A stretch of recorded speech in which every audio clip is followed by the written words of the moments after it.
What's up, y'all? This is Deidre, and I'm back with One Shot Game, of course.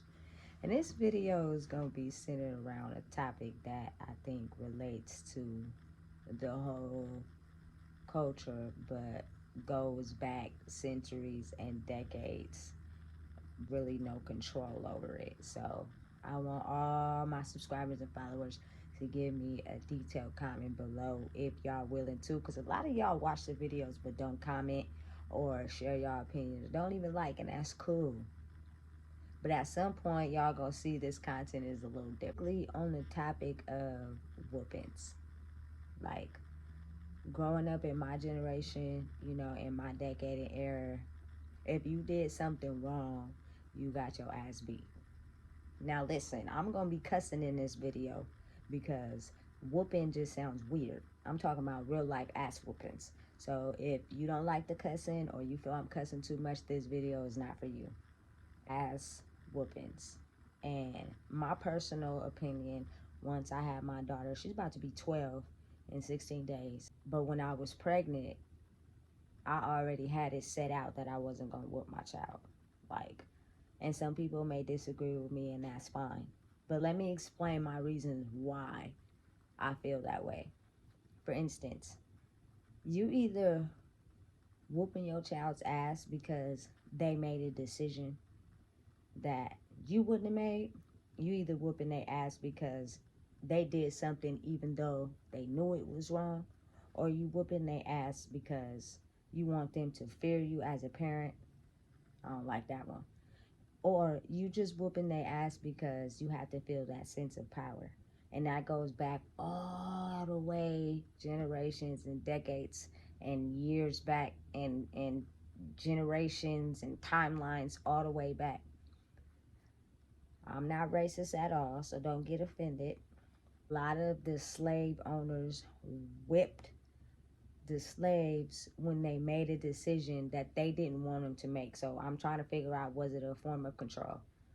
Because at the end of the day, all the videos that I watch and I see slaves getting whippings by their slave owners, it wasn't because they did something wrong. They just did something that they didn't want them to do. So necessarily, what were they getting a whipping for? Right. As you grow up and you experience life, everybody knows the difference between right and wrong. But sometimes you make a choice solely based on the fact out of survival mode, or because you don't want to do the right thing and you're prepared to deal with the karma and the outcome that comes from making the wrong choice. So getting the ass whooping because you decided to make a choice that you wanted to make for yourself, do it really become effective? Or do you just figure out a way to do what you want to do but become smarter at what you're doing so that you don't get caught and you avoid that ass whooping? Secondly,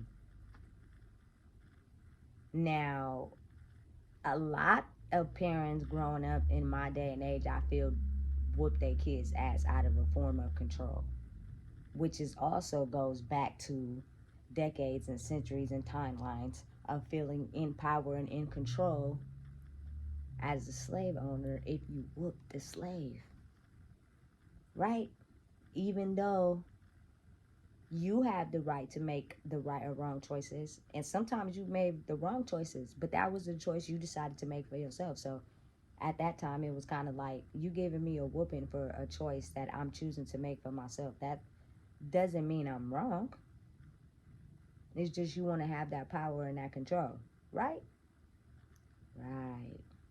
Also, it's a lot of times parents whoop their kids' ass out of frustration, not the kid really doing anything wrong. Little human being, and you growing up in the world and you're learning new things and you're learning how to adjust to life. There is no right or wrong way. And a lot of times as a kid, you're learning and processing information. So how do you know that what you're doing is wrong? The adult does, but the child doesn't. So when the child does something wrong, you whoop them.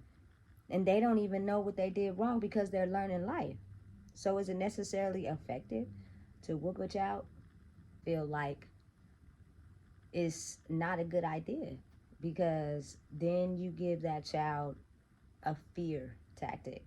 Now they're going to do whatever they did 10 times smarter, get away with it, and not tell you, the parent that's supposed to protect their child from harm in the outside world. Not control your child, not overpower your child, but protect them from harm from the outside world. Which means, are you whooping their ass because they're learning and they didn't know what they did was wrong? Or are you whooping their ass because you need form of power, you need form of control over another human being? It was a form of control. A lot of the mothers didn't want the daughters to feel like they can overpower them and fight them, and I brought you in this world, I could take you out. Like, come on, you're my mother. I'm trying to form a bond with you so that when I go out into the world, I can make choices without feeling like I'm making the wrong choice. Because I'm not. I might be making the choice that's best for me. And even though it may not was best for you or even would make, why are you penalizing me for it? This day and age where you can communicate with your kids as a whole, you can talk to them, you can take away certain things, but it doesn't necessarily get the point across when you whoop a child's ass, besides cause harm and let it be a form of control. It stems from back in the old days. The slave owners would whoop the slaves, especially if they made choices that they knew they weren't supposed to make. It kind of frightened them. So let me whoop your ass and put you in pain, so therefore you can think about what you're doing the next time you do it. It's a form of control. But it's 2023, man. Times children are going to test the waters. But it's a way you can let them know, hey, don't test the waters with me. Don't do that. But at the same time, you have to protect your child from the forces of the outside world, not control them. Don't control them, because when you have too much control over a human being, they're going to do things behind your back and be sneaky about it. And then when trouble arises or they get hurt, you have to be the one to save the day. And anybody that's a parent should be honest with themselves and understand that when your child is in danger or hurt, that fear that you feel overpowers everything. You upset, but you need to retract that emotion and have compassion, settle down, calm, breathe in, breathe out, and then come back to the situation, because they're still human too. And they made a choice based off of how they felt. You're not them.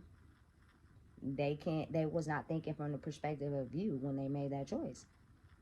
So you have to be open and understanding when it comes to that. I'm not here to, I have one child, and I'm not here to put fear in her heart because she's only 12, but she's going to get older. As a young girl, you make a lot of choices without telling your mom, in fear that you're going to be penalized or in trouble. I want my daughter to go through life feeling like that, because then it causes them to have so many secrets. If it happens, you act like you just completely ecstatic and don't know, when the signs were there, you just chose to ignore them because she was too afraid to even talk to you and tell you. I want my daughter to be my best friend, which means I don't want her to fear me. I want her to know, hey, you're going to go through life, you're going to experience things, and yes, it might hurt my feelings, but at least let me help you and guide you through life, instead of whooping your ass every time you make a choice that I may not have made and causes you to have fear. And now you don't come and tell me nothing. Just make a whole bunch of choices, sometimes not even having no experience. Something happens where your life is in jeopardy, and now I'm scared.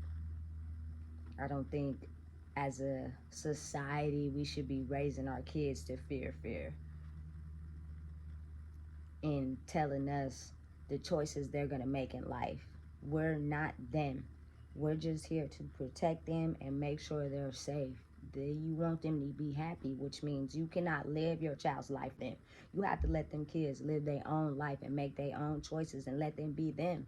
Happy kids make successful kids. Miserable kids, oh my goodness, makes depressed kids who don't want to be nothing in life because they feel like they have to be put up to such a high standard of their parents. It's a new day and age, and always remember and never forget, you are not here to control your kids. You are their parent, which means you're here to monitor them and keep them safe from the outside forces that may harm them. because they are your seeds. But you want them to be happy. They can't live your life over. They can't do a redo of your life. They're not going to do things to make you happy. They're going to make choices solely based on how they feel about life. And as a parent, you should be open to that. As a person that wants their child to be happy, be open to it. Otherwise, you will pump so much fear, share anything with you. Motive is not to control your kids. It's to make sure they have the happiest life possible. So again, that's Deidre with One Shot Game, and I just wanted to drop this video on the topic of ass whoopings. Yes, children know right from wrong. Yes, teenagers know right from wrong, but you don't want to have them be in fear to where they can't tell you things, then you can't protect them. It's certain things you can do to slow down the process and let them know, hey, that's not going to be the best idea. Give them game, give them experience, give them the right and wrongs of life and the things you went through. I promise they'll get a better understanding by hearing your story than by you whooping their ass. So, to all my followers and subscribers, please drop it down on the comments and tell me how y'all feel about whooping y'all kids' ass. Just little kids. Let them be kids. That's Deidre, One Shot Game. Y'all have a nice night.